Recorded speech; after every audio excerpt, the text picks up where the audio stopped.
Olá pessoal, hoje vamos falar sobre confusão em epidemiologia e mais especificamente vamos focar esta apresentação em como identificar aquelas variáveis pelas quais devo condicionar ou ajustar ou controlar para evitar ou mitigar esse problema dos estudos epidemiológicos. Bom, neste vídeo vamos lembrar alguns conceitos gerais sobre confusão em epidemiologia. Vamos mencionar os critérios estatísticos mais comumente utilizados para selecionar variáveis de ajuste, particularmente durante a análise de regressão múltipla. Mas vamos focar principalmente no uso de diagramas causais para orientar o controle da confusão. Especificamente, vamos falar de gráficos acíclicos dirigidos, quais são suas características, como que a gente os realiza, como os interpretamos, as limitações e uma aproximação na sua validação com os dados disponíveis. Bom, primeiro vamos lembrar que o que pretendemos com os estudos epidemiológicos é identificar associações que acontecem na natureza. E essas associações implicam diferença entre populações. A que me refiro com isso? Se, por exemplo, houver uma associação entre uma exposição e uma doença, eu esperaria uma maior frequência da doença nos expostos comparados com os não expostos. Desde outra abordagem, comparando o caso da doença contra controle de referência, eu esperaria diferenças na frequência das exposições. No entanto, os estudos epidemiológicos podem ter erros sistemáticos, seja na seleção ou na coleta das informações, que levam a distorções nas estimativas.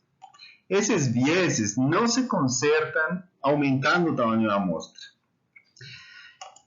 Agora, mesmo se eu conseguir desenvolver um estudo controlando todos os vieses de seleção e de informação, ainda poderia acontecer que muitas associações bem medidas sejam explicadas por fenômenos de confusão, quer dizer, por mecanismos alternativos a uma relação causal direta entre a exposição e a doença de interesse.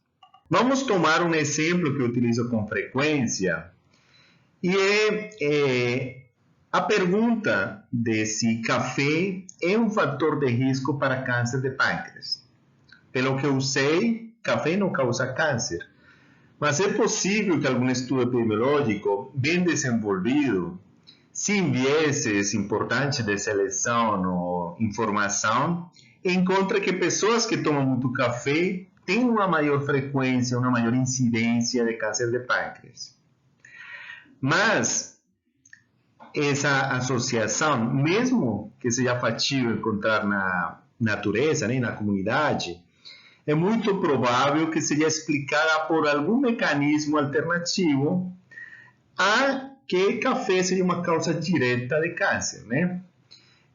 Diferentes variáveis poderiam estar associadas com café e serem as verdadeiras causas de câncer, por exemplo, a idade, né? As pessoas mais velhas talvez tomem mais café e também tenham mais risco de câncer, ou, como neste exemplo, o tabagismo, né?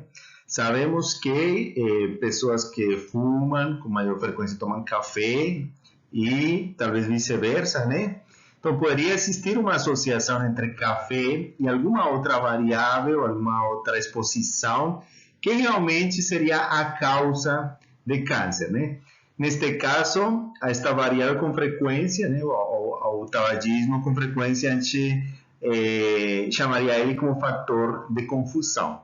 Bom, e para controlar a confusão, a gente teria várias opções, algumas no desenho do estudo, outras durante a análise. Por exemplo, a restrição, né, do estudo a uma população relativamente homogênea, né, ou que não tenha exposições que levem à confusão, seria uma estratégia desde o desenho, né? O pareamento também, né, procurando comparar indivíduos que sejam similares em relação por exemplo, a diferentes exposições que poderiam levar à confusão, a randomização, né, no contexto de ensaios clínicos, e durante a análise, diversas estratégias, como a padronização, a análise estratificada e as regressões. Com exceção da randomização, que pode ser aplicada para controlar fatores conhecidos e desconhecidos, para as demais estratégias, né, aplicáveis em estudos observacionais, precisamos conhecer quais seriam essas variáveis de confusão pelas quais temos que ajustar, né? E temos um caso bem particular, que são as regressões, que permitem ajustar ou controlar por múltiplas variáveis, né? Isso é uma grande oportunidade, mas também leva um desafio de identificar quais são as variáveis pelas quais eu devo ajustar, né? E, nesse sentido, existem muitos erros relacionados com uma escolha inadequada de variáveis, levando a modelos, né, múltiplos que têm estimações enviesadas ou inadequadas das medidas de associação que nos interessam. Bom, neste ponto, eu quero lembrar um aforismo do professor George Box, que falava que essencialmente todos os modelos estão errados, mas alguns são úteis, né? E ele falava sobre isto, como eu interpreto, um chamado a focar em o que é pertinente, por que a gente tem que se preocupar, qual é o objetivo do modelo, por que a gente está ajustando, né? Então, nesse sentido, temos que diferenciar ou definir muito bem qual vai ser o propósito da nossa análise. Bom, e uma das diferenciações essenciais em um estudo epidemiológico é identificar se ele pretende fazer predição ou estabelecer inferências causais, né? Os modelos preditivos procuram quantificar a probabilidade de ocorrência de um evento, né? Independente dos mecanismos causais envolvidos, né? Já os estudos de inferência causal pretendem identificar associações, né, como o seu nome fala, né, causais, quantificar sua magnitude e tem um propósito de identificar alvos de intervenção para fins de prevenção. No entanto, essa diferenciação nem sempre é fácil, porque, por exemplo, as causas são excelentes preditores, né? Então, é bom, mesmo que se estiver fazendo modelos preditivos, é bom ter uma ideia dos fenômenos causais, né? E, por outra parte, em inferência causal, utilizamos muitas ferramentas de predição, né? As mesmas regressões, né? Procuram uma função que faz uma melhor predição do evento, né? Então, existe uma ligação muito forte entre predição e inferência causal, mas a gente tem que reconhecer muito bem e diferenciar o propósito do trabalho, né? Nesta apresentação, estamos focando nos estudos que têm um propósito de inferência causal, onde é essencial eliminar vieses, é algo imperativo, né? E controlar a confusão, por exemplo, ajustando por todas as variáveis que forem pertinentes para conseguir esse objetivo. Bom, lembrando a definição tradicional de confusão, é um fenômeno causado por uma terceira variável, né? Que está associada com a exposição, causalmente associada também com o evento e que não faz parte do mecanismo causal que ligaria aquela exposição de interesse com o evento de interesse, né? Essa variável estaria levando a uma superestimação ou subestimação da verdadeira associação. Mas o que acontece nos estudos epidemiológicos? Geralmente, no estudo de inferência causal, a exposição e desfecho estão claramente definidas. De fato, fazem parte da pergunta de pesquisa. No entanto, as variáveis de confusão, aqueles fatores de confusão, não estão claramente definidos a maioria das vezes. E a identificação desses fatores é um desafio, né? O que se recomenda é que essa identificação esteja baseada no entendimento das estruturas causais que ligam as variáveis, né? Que levam finalmente ao desfecho, né? Infelizmente, a maioria, ou muitos estudos, estão utilizando ainda, né, ou bem utilizando abordagens baseadas apenas em critérios estatísticos, o que pode levar a alguns problemas que comentarei a seguir. Então, quando a gente vai fazer uma análise, a gente se pergunta, bom, quais são essas variáveis pelas quais eu preciso ajustar? Algumas também reconhecidas, por exemplo, a idade e sexo, com muita frequência, são forçadas a ser incluídas como covariáveis em modelos múltiplos. Também outras variáveis, dependendo da doença, tipo tabagismo, alguns fatores de risco que são bem reconhecidos, que podem causar confusão, e que se reconhecem como variáveis que não estariam na linha de causalidade entre algumas exposições e o evento, né? Então, algumas podem ser pré-definidas e até forçadas a ser incluídas, independente da sua distribuição na amostra, ou independente das associações evidenciadas na amostra, né? E alguém poderia perguntar, bom, por que não incluir todas as variáveis que eu tenho medido? Por que não incluir um monte de variáveis nos modelos múltiplos se tem um bom tamanho de amostra, né? A verdade é que tem vários problemas, pode levar a vieses como viés de colisão, pode levar a ajustes, ao que se conhece como sobreajuste, que é ajustar por um mediador, né, da variável, o que sustrairia uma parte importante do mecanismo que levaria à exposição ao evento, né?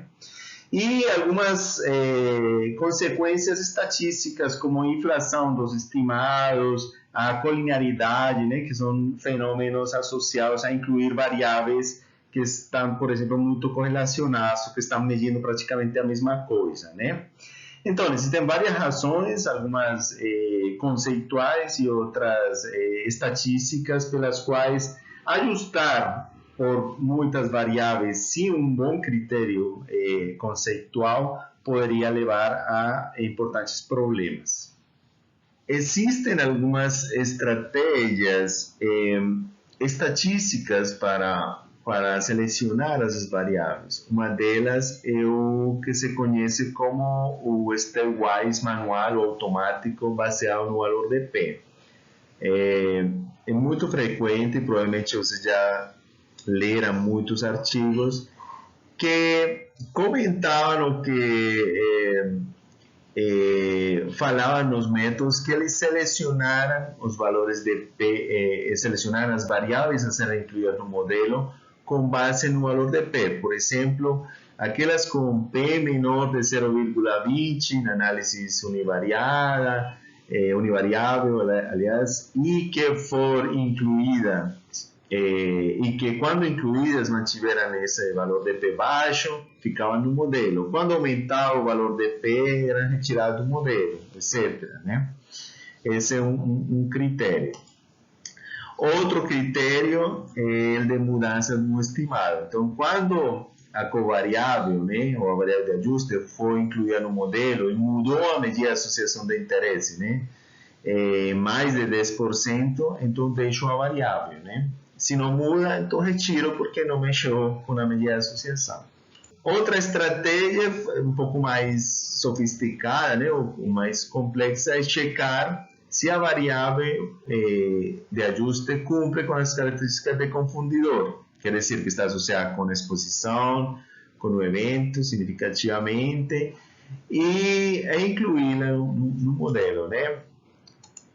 O interessante desse último critério é que também considera, né, que um processo de raciocínio do pesquisador de se essa variável estaria descartar que essa variável esteja no caminho causal entre exposição e desfecho. Quando a gente considera esses confundidores, ou esses fatores de confusão, eles cumprem com essas definições operativas, né? Quando avaliados individualmente. Quer dizer, logicamente que uma variável de confusão, se estiver associada com o desfecho, que é uma característica, né? Vai ter valores de P pequenos, né? Se estiver associado também com a exposição, então vai modificar a medida de associação e vai cumprir, se a gente avaliar cada um desses elementos, vão ser cumpridos, né?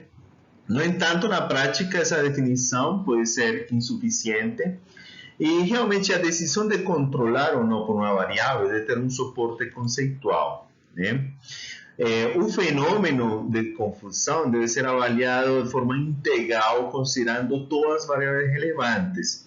Quer dizer, reconhecer os caminhos que podem explicar uma associação, os caminhos alternativos, né?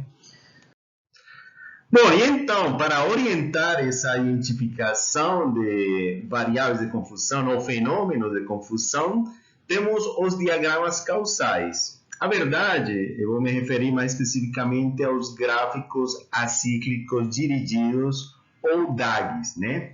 Essas são ferramentas que permitem representar possíveis fontes de uma associação, né? Então, quando A está associado com B, pode ser por quê? Uma opção é que A cause B, né? Ou B cause A, né? Que exista uma relação de causa e efeito. Outra explicação é que tenha uma causa comum, né? Que exista um fator C que esteja causando tanto A quanto B, né? E esse é o conceito de confusão, né? Além disso, existe uma outra explicação e é um viés, um tipo de viés que acontece quando, mesmo não havendo associação entre A e B, se eu fizer algum tipo de ajuste, algum condicionamento por uma variável que é um efeito comum delas, eu posso induzir uma aparente associação, mas isso já é um resultado de um viés, né? Isso é mais conhecido como viés de colisão ou collider bias, que é um tema bem interessante que trataremos em uma outra oportunidade. Bom, e o que é um DAG? Um DAG é um gráfico composto por uns nós ou vértices, né, representados geralmente com círculos ou quadrados, que estão conectados através de umas flechas ou setas, né? Esses vértices representam causas e seus efeitos. Aqui, por exemplo, A causa C, causa B também, causa D e pode causar E, né? Então, estão conectados causalmente através de setas que têm uma única direção.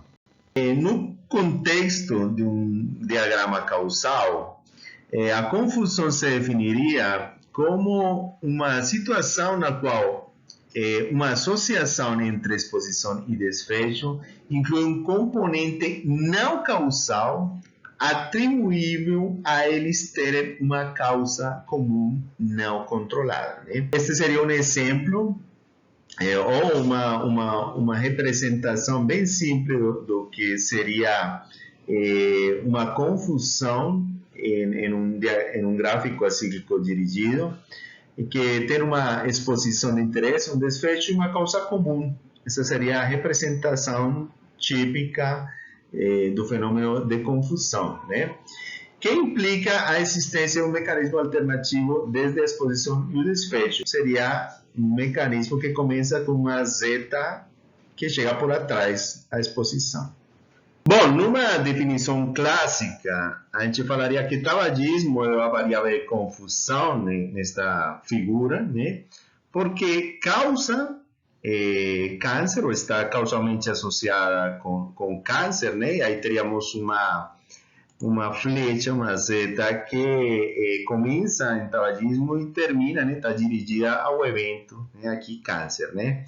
Que além disso está associada com a exposição de interesse. Aqui eu coloquei uma seta, uma flecha em duas direções, mas querendo indicar que não existe uma direção definida nesse componente da definição, né? E logicamente que não faz parte do mecanismo causal que ligaria o café com o evento, né?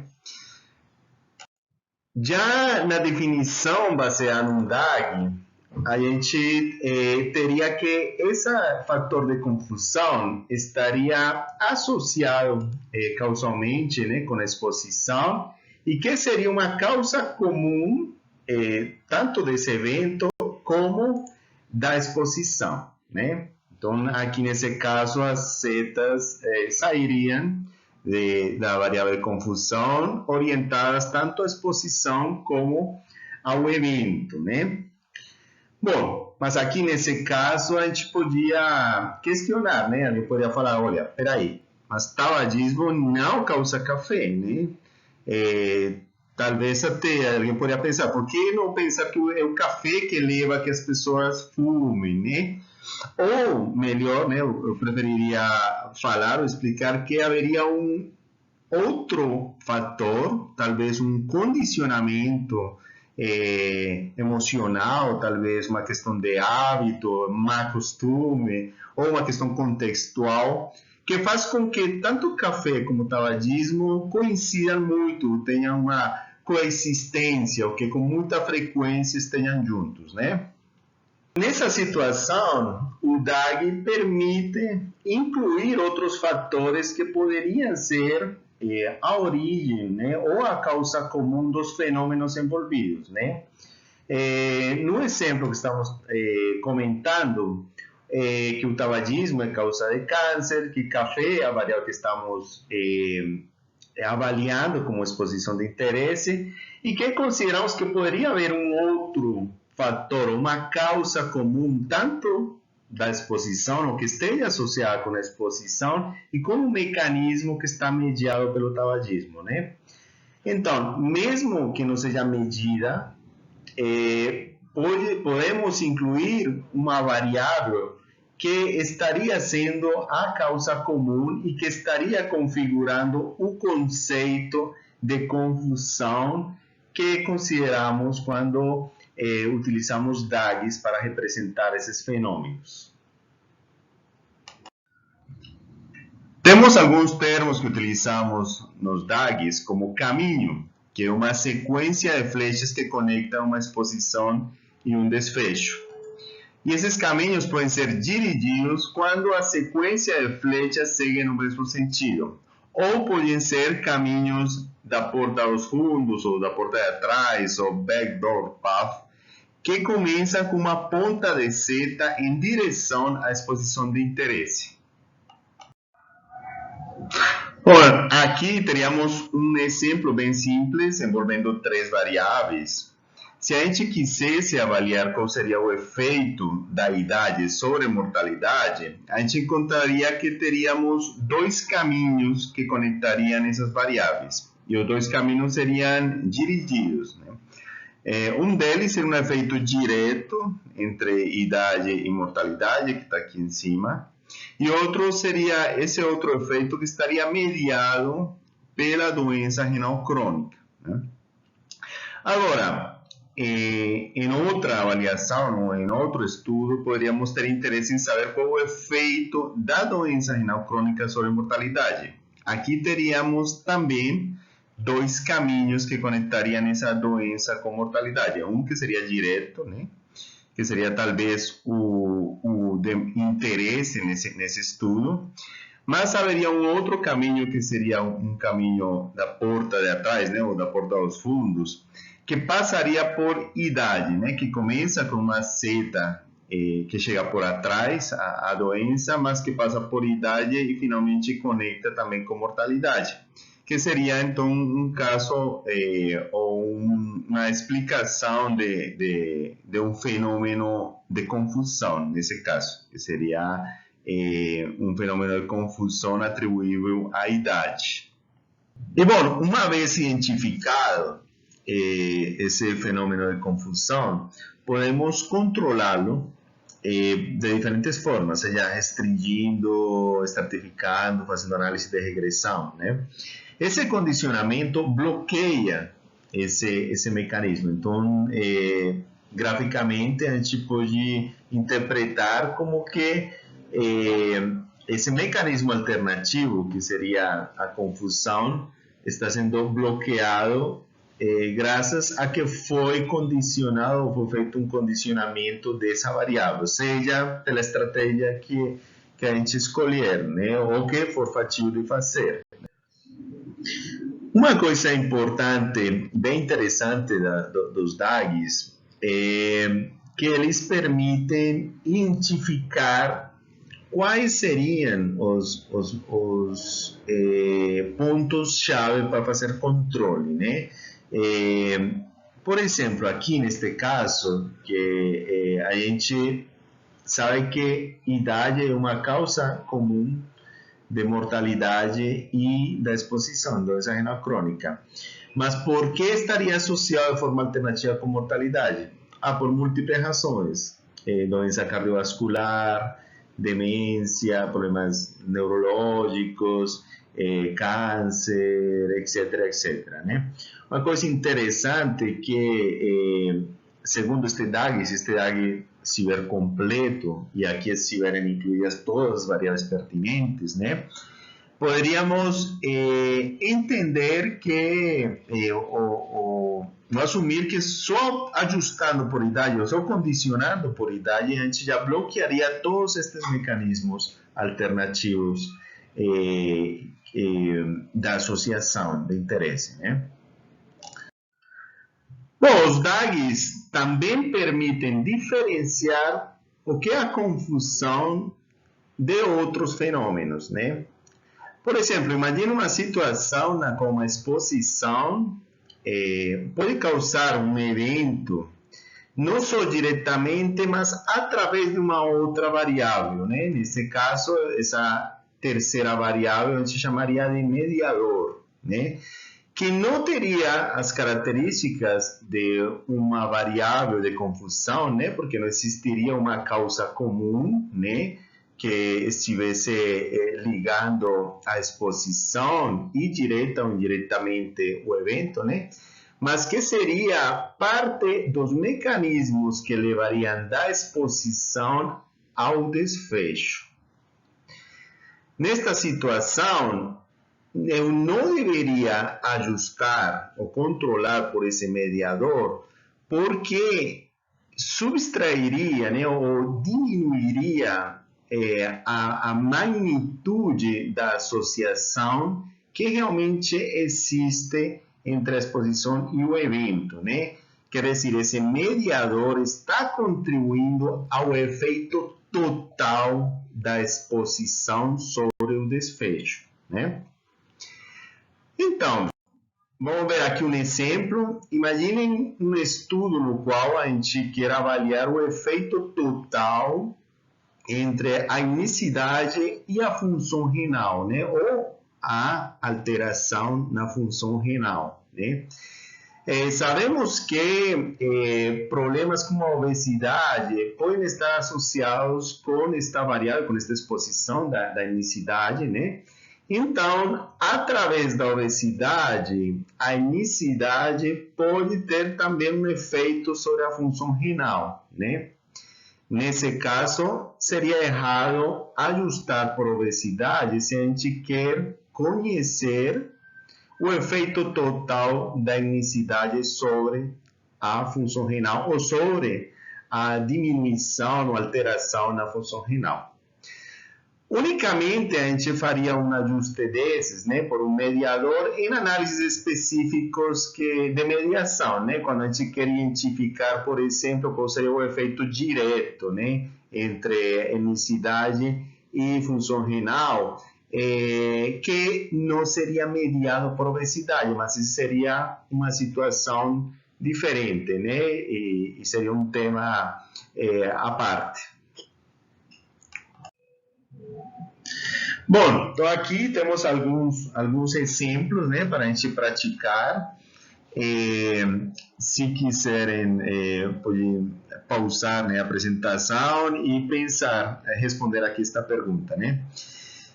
Se E é uma exposição de interesse e D um desfecho ou doença, deveria ajustar ou controlar por C, né? Aqui neste caso, imaginem que o pesquisador quer saber se a ingesta de ácido fólico causa malformações congênitas, né? Que pode ser uma pergunta bem interessante e factível, um estudo epidemiológico. E alguém decide coletar uma variável que é o peso ao nascer, né? Tenho certeza que muitos pesquisadores, se não fizerem o exercício mental de fazer um DAG ou um papelzinho, né, fazer um desenho, vão pensar que vai ser importantíssimo ajustar pela variável peso ao nascer, para estimar essa associação entre ingesta de ácido fólico, né, durante a gestação e malformações congênitas, né? Então, qual seria a resposta, né? Devo ajustar por C? Bom, a resposta é não, né? Porque C, nesse caso, não é uma causa comum, né? Ela é um desfecho comum, né? De fato, um ajuste por C poderia levar a um viés de colisão. Aqui, neste caso, imagine uma outra situação, um pesquisador quer avaliar se o uso de vitaminas causa malformações congênitas, em geral. Temos uma variável desconhecida ou ignorada ou não medida no estudo, que é a idade da mãe. E, de novo, avaliando um baixo peso no nascer. Então, neste estudo hipotético, haveria uma estrutura diferente, né? Mas a resposta a esta pergunta, se eu ajustar por C, de novo é não. Porque C deveria ser causa comum de E e D. Mas aqui, embora seja consequência de uma causa de E, né, é uma consequência também da doença, né? Então, nesse caso, também não deveria ajustar, nesse caso. Este aqui está fácil, né? Neste caso, precisaria ajustar por C. Aqui a resposta é sim, né? Porque C realmente sim é uma causa comum de E e D.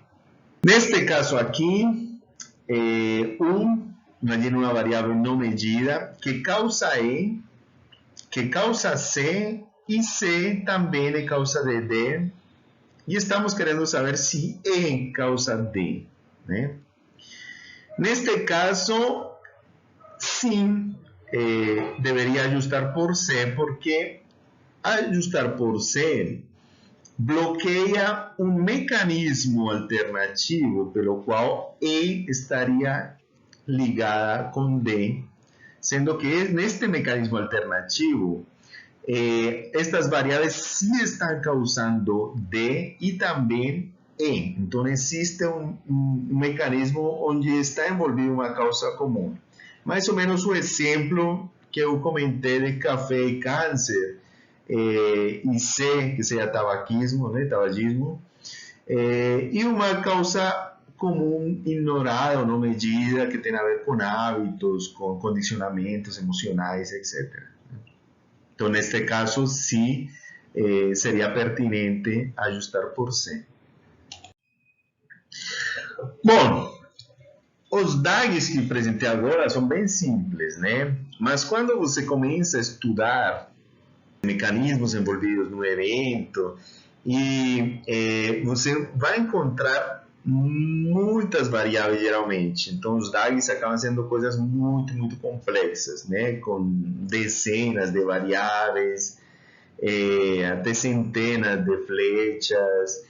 E aí vai ser bem complicado você, com o olho nu, identificar quais são as variáveis pelas quais deve ajustar. Então, existem programas, software, e aqui eu deixo aqui esse link, né, da DIT.net, né, é um site que é gratuito, onde dá para criar seus próprios DAGs e que tem muitas aplicações, dá resultados bem interessantes, como te indica quais são as variáveis pelas quais você deveria ajustar, também orienta uma avaliação da correspondência entre o teu DAG e os dados, né?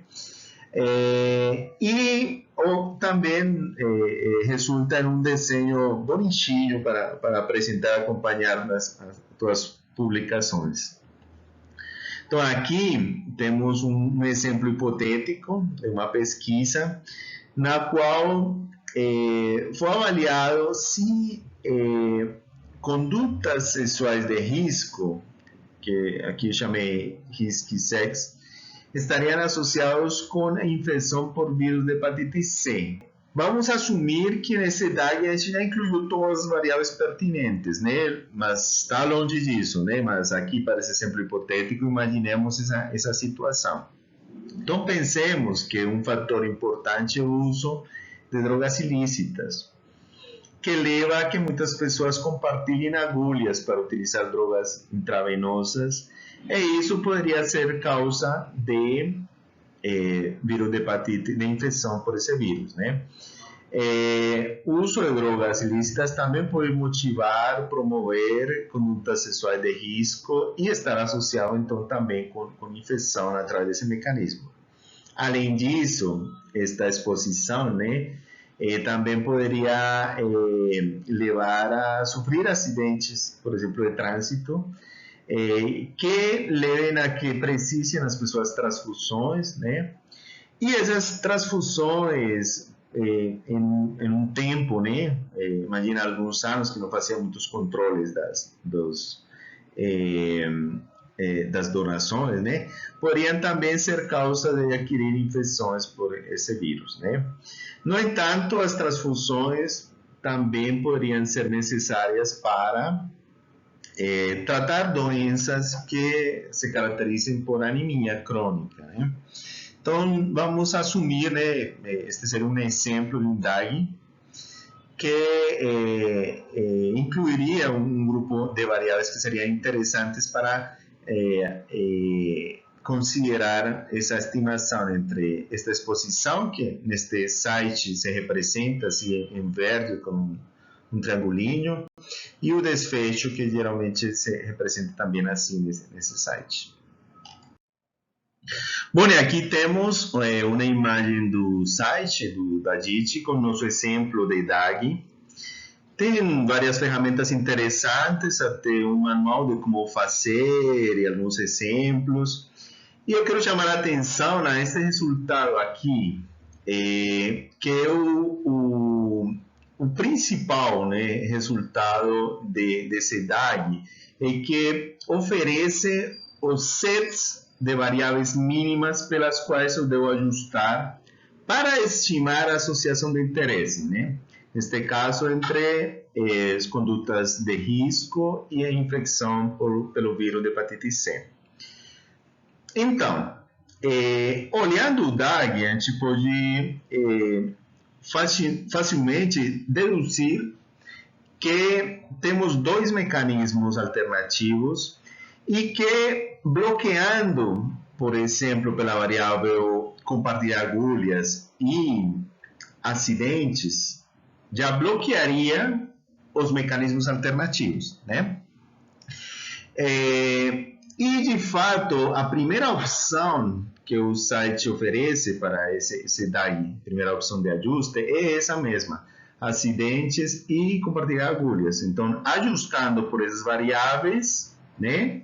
Se tudo estiver certo, o DAG estiver correto, então eu poderia fazer uma estimativa entre a exposição e o desfecho de interesse, né?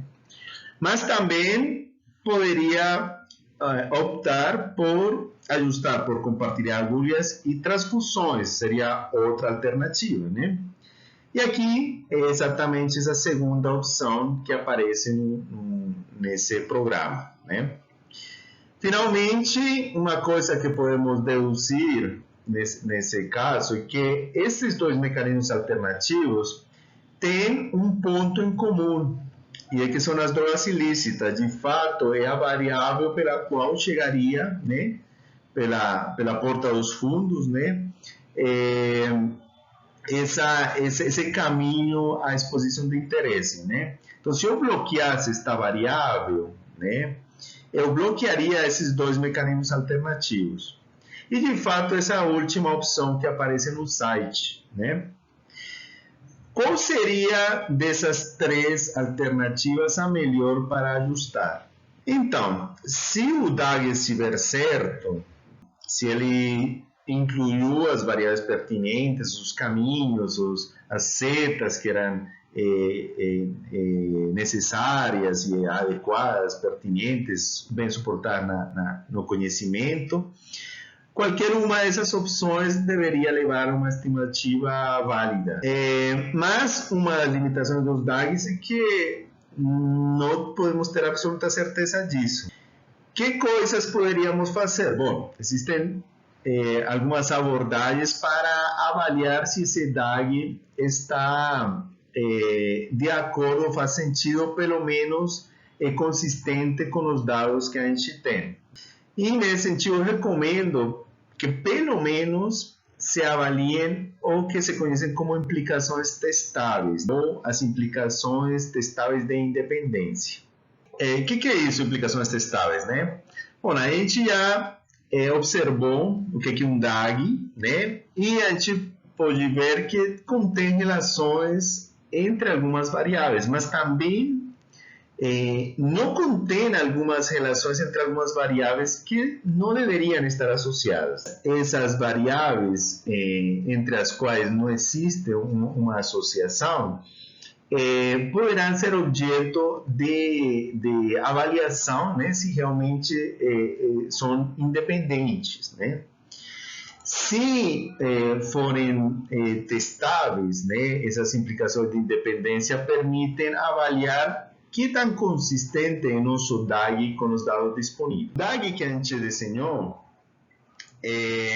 podemos observar que, por exemplo, os acidentes não estão associados com anemia crônica. Não deveria haver uma associação, segundo o que a gente sabe, né?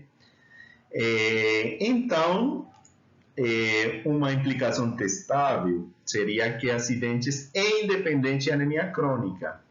E é como o programa apresenta, é com uma T invertida, né? Acidentes é independente de anemia crônica. Além disso, existem outras independências condicionadas, né? Por exemplo, não temos nenhuma seta, nenhuma flecha entre acidente e compartilhar agulhas, né?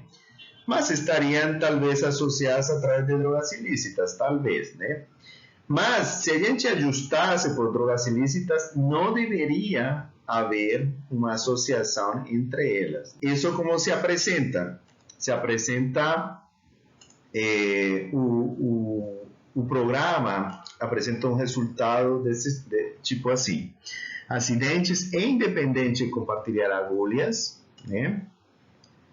Quando ajustado, e para isso utiliza uma barra aqui, uma barra vertical, quando ajustado por drogas ilícitas. Seria então mais uma implicação de independência, que seria testável se a gente tem informações. Então, como que a gente testa isso? Primeiro, a gente tem que ter alguns dados, né? Quando a gente fala de implicações testáveis, é porque a gente tem alguma informação para testar. Como que a gente testaria, por exemplo, se acidentes é independente de anemia crônica? Fazendo um Q-quarado, uma prova de Fischer, né? Como que a gente testaria que acidentes é independente de compartilhar agulhas quando condicional por drogas ilícitas? Então, se a gente tiver uma base de dados, poderia rodar uma regressão logística, uma log binomial, ou até uma análise estratificada, sendo drogas ilícitas a variável de ajuste, né? Ou a variável pela qual se estratifica, né? Se alguma dessas implicações de independência for rejeitada, né? Como se rejeitaria? Porque a medida de associação é significativa, né? Então, isso deveria levar a questionar se não está faltando algo no DAG, né? Por exemplo, se eu encontrasse que acidentes e anemia crônica estão significativamente associados, eu deveria pensar, será que não faltou alguma seta aqui? Algo que una essas variáveis, talvez uma causa comum, né, que esteja relacionando uma com outra, ou uma relação direta, né?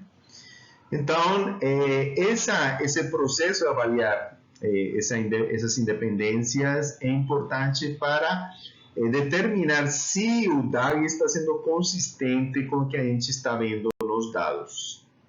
Bom, e quando o DAG já está feito no programa, aparece uma lista de implicações testáveis, né? Além das que eu mencionei agora, tem muitas implicações de independência nesse DAG.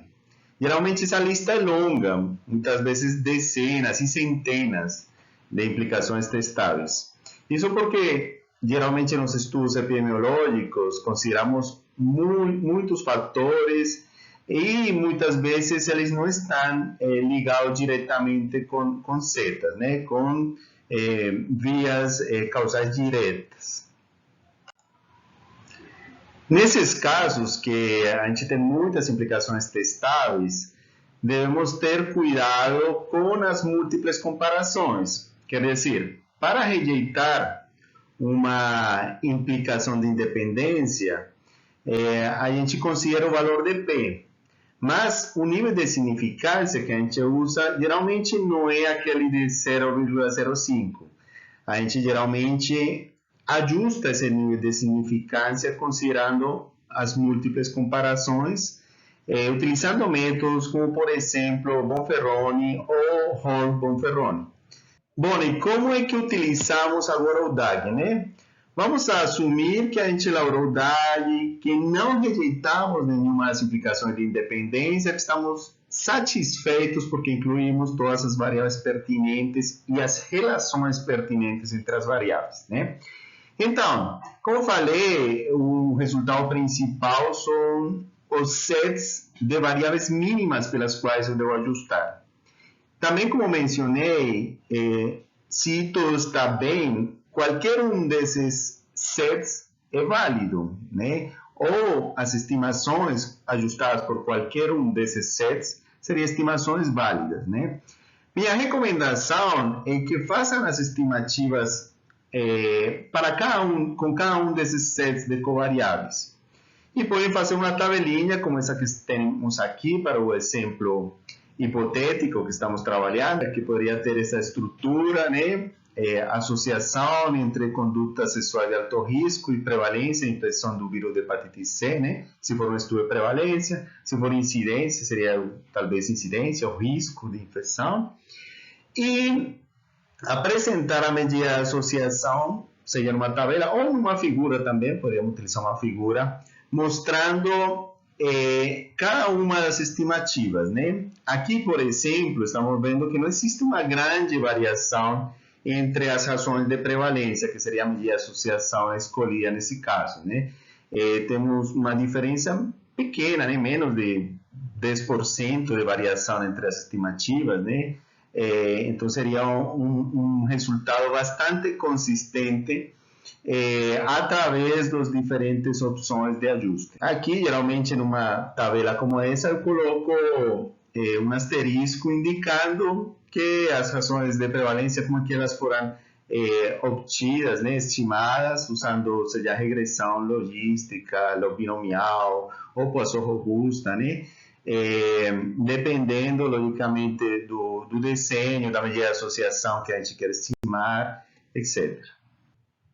Então, essa forma de apresentar os resultados, eu acho que é muito interessante para o leitor, porque mostra que existe uma consistência, né?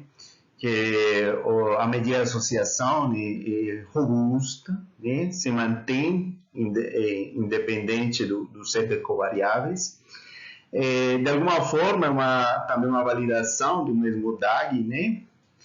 E no relatório, né, no texto, a gente não precisa escrever todas, mas pode indicar que, por exemplo, tomando a medida de associação mais conservadora, as condutas sexuais de risco, né, nesse exemplo, estariam associadas a uma maior prevalência, pelo menos um 55%, né, a mais na prevalência do desfecho, né? Ou poderiam também descrever que as medidas de associação oscilaram entre 1,55 e 1,61 com as diferentes opções de ajuste, né? Então, como mencionei, isso mostra a consistência da associação e eu acho que uma forma transparente mostrar os resultados. Bom, quais são as limitações dos DAGs? Como já comentei, não podemos ter absoluta certeza de que os DAGs estão totalmente certos, depende muito dos pesquisadores, né? Então, estão baseados no conhecimento prévio e em pressupostos, né, de efeitos causais. Não temos absoluta certeza da veracidade dessas assunções, né, desses supostos, né, e eles podem diferir, né, esses critérios, podem diferir entre pesquisadores, levando a que o set de variáveis necessárias para controlar confusão mude dependendo do critério dos pesquisadores, né.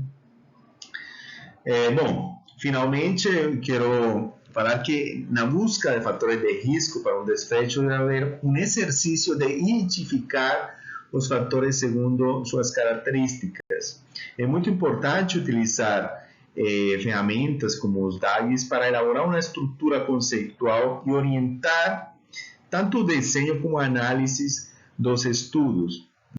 Bom, dessa forma, temos os gráficos acíclicos dirigidos, que seria uma forma estrutural de apresentar uma visão geral da questão de pesquisa, dos mecanismos causais e seu contexto, né?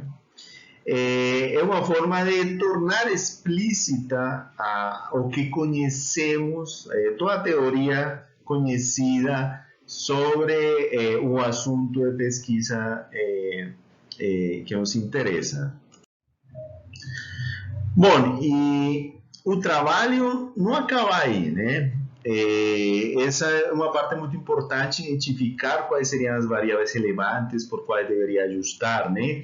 Mas o pesquisador ainda tem outros desafios, por exemplo, se já sabemos que uma variável importante para o ajuste, conceitualmente, etc., temos que ver qual é a forma funcional dessa variável, né? Como é que ela deve ser incluída no modelo. Lembrar, né, que a confusão, que estamos falando de confusão, uma vez que descartamos que existam viéses importantes que levem que estejam distorcendo também as medidas de associação, né? E que superados essas barreiras, né, dos vieses e da confusão, então aí poderemos sim estimar uma medida de associação e identificar fenômenos envolvidos numa associação de causalidade, por exemplo, a interação com outros fatores, a mediação, né, etc. Bom, finalmente vou recomendar algumas leituras que considero muito importantes para o início da aplicação dos DAGs. As primeiras duas referências são bem interessantes para reconhecer a importância do conhecimento causal e dos DAGs para orientar, né, o desenho e análise de estudos epidemiológicos. A terceira referência é um artigo muito didático, que eu acho básico, muito prático também, né? O quarto dá umas dicas práticas para utilizar o pacote da DIT, né? É um artigo bem interessante. E, finalmente, eu acho que uma referência bem importante é esse artigo de Greenland Pierce, que fala de fundamentos estatísticos para a seleção de variáveis de ajuste, né? É um artigo de 2015, onde deixa claro, né? Os autores mencionam que, embora eles falam de critérios estatísticos, eles deixam claro que sua aplicação parte de um suposto, e é que os pesquisadores já descartaram, né, conceitualmente potenciais variáveis que sejam ou mediadores ou colisores, né? Então, e fala sobre esses métodos estatísticos. Outros autores têm falado da importância de não descartar totalmente esses métodos estatísticos, porque em algumas situações bem específicas, onde ainda não se conhece muito de uma doença, ou os supostos teóricos não são suficientes para a seleção da variável, então os critérios estatísticos podem ser de utilidade, né? Então, desconfiem quando alguém fale que você nunca pode utilizar um método ou outro, né? Ou que sempre tem que utilizar também um único método, também desconfiem disso, né? Mas deve ficar claro que sempre que possível deve primar as estruturas conceituais baseadas nos conhecimentos prévios para orientar tanto o desenho como as análises de dados epidemiológicos. Bom, muito obrigado e até a próxima.